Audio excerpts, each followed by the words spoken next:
Bem-vindos a mais uma aula do nosso curso de filosofia tomista. Então, nessa aula a gente vai estudar então a história do tomismo no mundo e também a história do tomismo no Brasil. Então, a gente vai ter uma introdução à história do tomismo.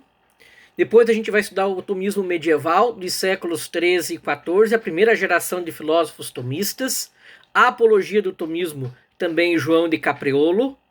Vamos estudar o tomismo renascentista e barroco e o declínio dos séculos 15 a 19.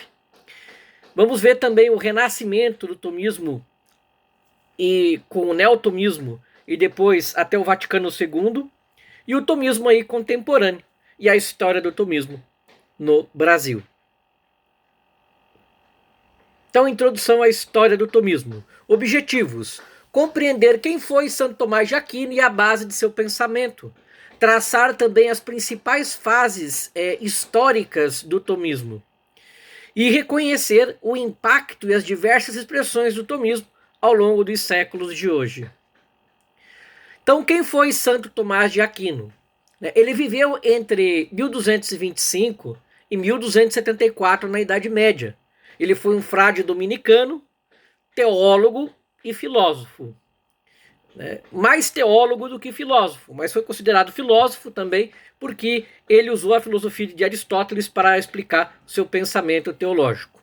Ele estudou em Nápoles, em Paris, na Colônia. Ele foi aluno de Santo Alberto Magno, também foi professor. Sua principal obra é a Suma Teológica, mas ele não só escreveu a Suma Teológica, tem uma grande vastidão de obras. Suas contribuições fundamentais foi fazer com que a fé esteja sempre ligada à razão, foi promover essa união entre fé e razão. Ele fez uma síntese do cristianismo com a filosofia de Aristóteles.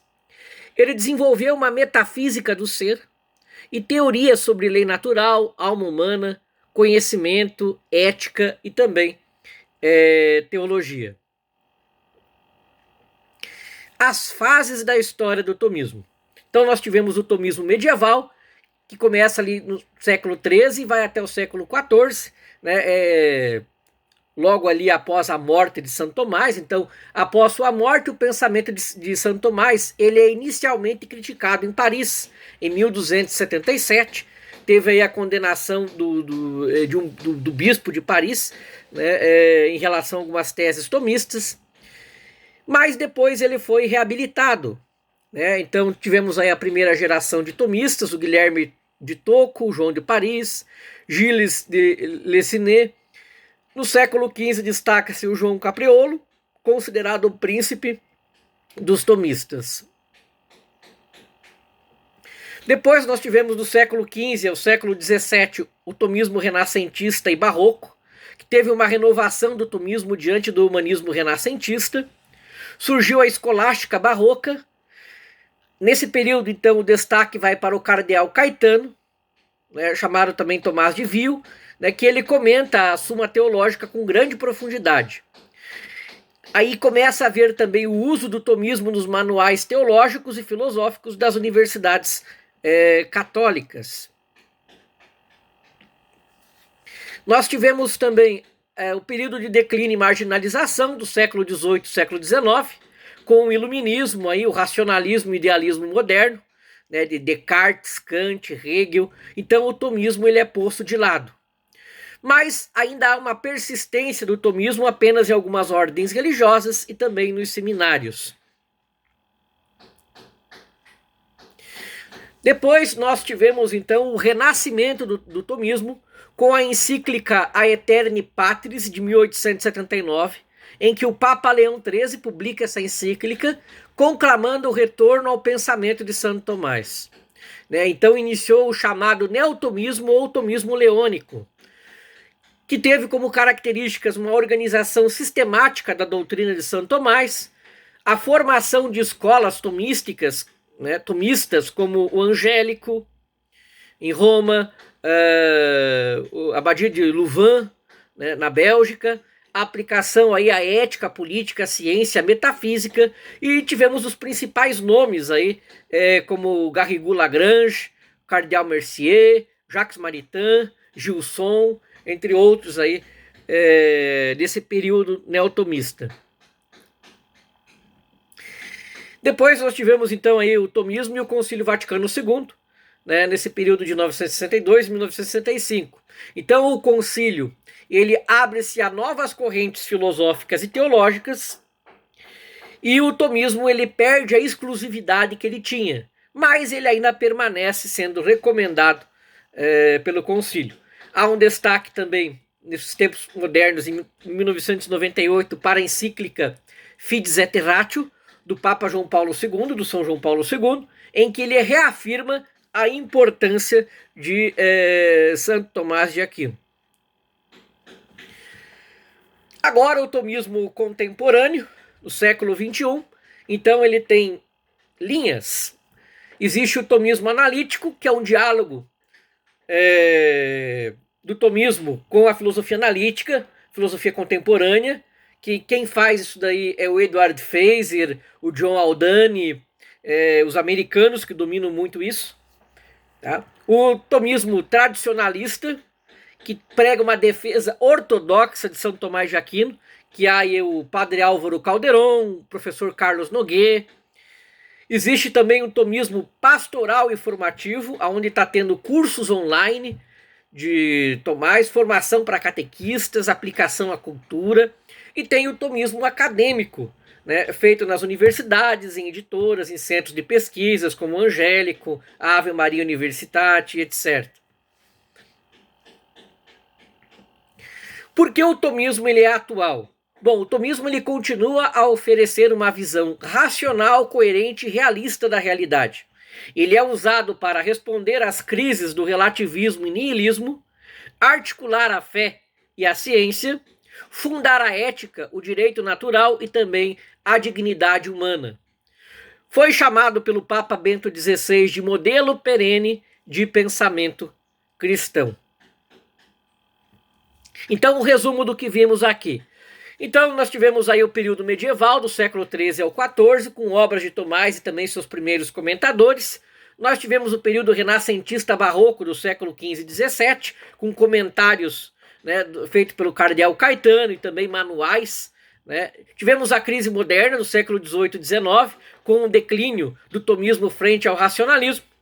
Nós tivemos o neotomismo pós 1879, com a encíclica Aeterni Patris, né, onde houve também uma sistematização tomista e o surgimento do Maritain, de Gilson, entre outros. Tivemos o Concílio Vaticano II, com o fim da hegemonia tomista e uma nova teologia. E o tomismo hoje aí com diversas linhas, a analítica, a tradicionalista e também a formativa e acadêmica.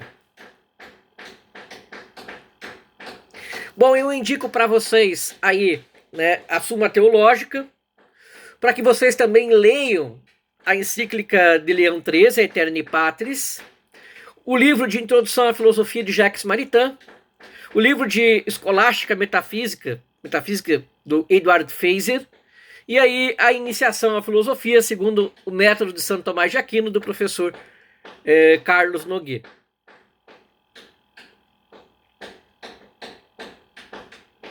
Então, o tomismo medieval nos séculos 13 e 14.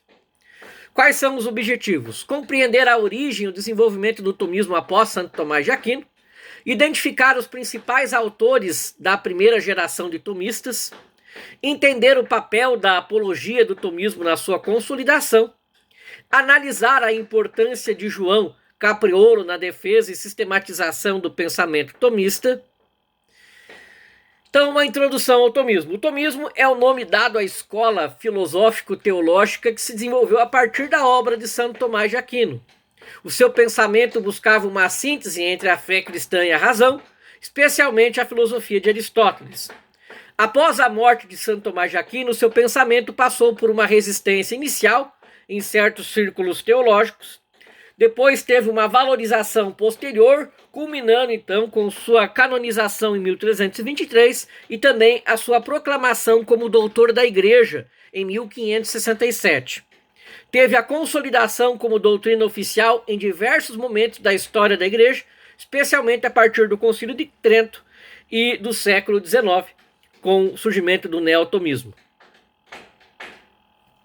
Primeira geração de filósofos tomistas, o contexto do século XIII e XIV. Então, após a morte de Tomás de Aquino, os seus discípulos imediatos passaram a ensinar e difundir o seu pensamento nas universidades, principalmente na Universidade de Paris e também na Ordem dos Dominicanos, ao qual Santo Tomás fazia parte. Principais autores da primeira geração tomista. Nós temos o Reginaldo de Piperno, que foi o companheiro e secretário pessoal de Santo Tomás de Aquino. Ele preservou e também organizou parte importante de seus escritos, e seu papel foi mais como um transmissor fiel do conteúdo tomista do que como um intérprete ou desenvolvedor da sua doutrina. Nós tivemos o João de Paris, Jean Cuidort, que viveu aí em 1240 e morreu em 1306, que foi um dominicano e também professor na Universidade de Paris. Ele foi defensor da separação entre poder espiritual e temporal, e ele adotava princípios tomistas, mas com tendências mais políticas. Tivemos o Gilles de Lessines, o Egídio de Lessines. Ele foi um difusor do aristotelismo tomista, trabalhou na análise de temas econômicos, como a teoria do valor, sob uma inspiração tomista. Tivemos o Gilles de Roma, o Egídio Romano, de 1243 a 1316, né, ele viveu. Embora ele fosse um agostiniano, mas o seu pensamento foi influenciado por Santo Tomás, ele destacou-se por tentar conciliar o Santo Tomás de Aquino com o Santo Agostinho. E ele é uma figura aí de transição entre tomismo e outras correntes escolásticas. Nós tivemos o Tomás de Sutton, um importante tomista inglês que combateu doutrinas rivais, especialmente o averroísmo latino. Ele foi também conhecido por sua fidelidade à metafísica tomista. Características, então, dessa primeira geração. O foco em comentar e defender as teses centrais de Tomás, o enfrentamento de críticas de outras escolas filosóficas, como o agostinianismo e o averroísmo, e a produção de comentários aí às obras de Aristóteles à luz do tomismo. A apologia do tomismo, né? O significado de apologia. Não no sentido moderno de desculpa, mas de defesa racional e também argumentativa de um pensamento ou doutrina. Então, após a morte de Tomás de Aquino, suas ideias foram questionadas por outras correntes dentro da escolástica, como o agostinismo, né, que enfatizava a iluminação divina, o averroísmo latino, que sustentava a teoria da dupla verdade, filosofia e teologia poderiam contradizer-se, e o escotismo, né, com Duns Scott, que trouxe críticas aí à metafísica tomista, especialmente à questão da analogia do ser e também ao conceito de essência e existência.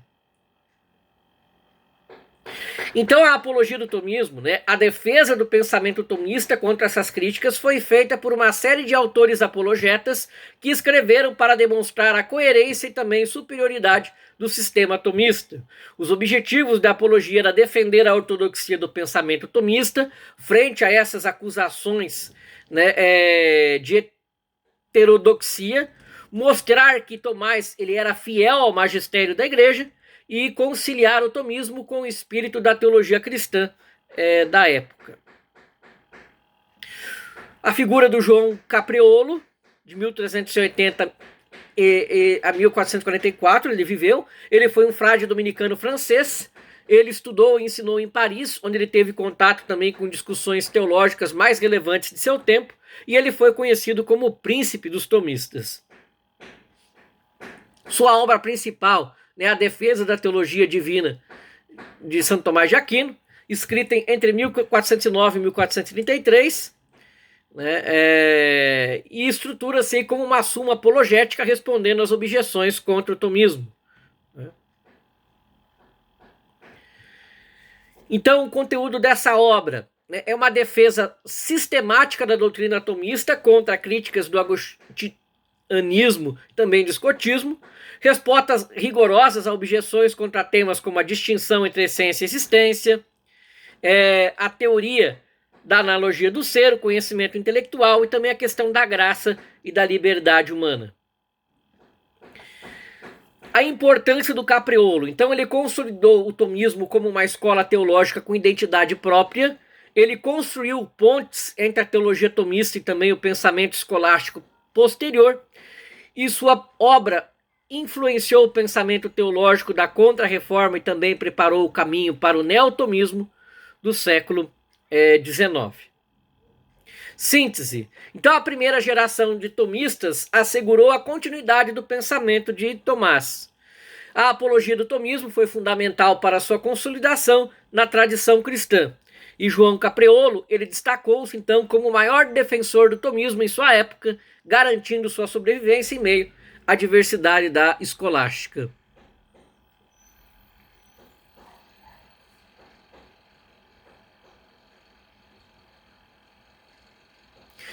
Então, na nossa próxima aula, né, a gente vai continuar a estudar aqui a história do tomismo dos séculos XV até XIX.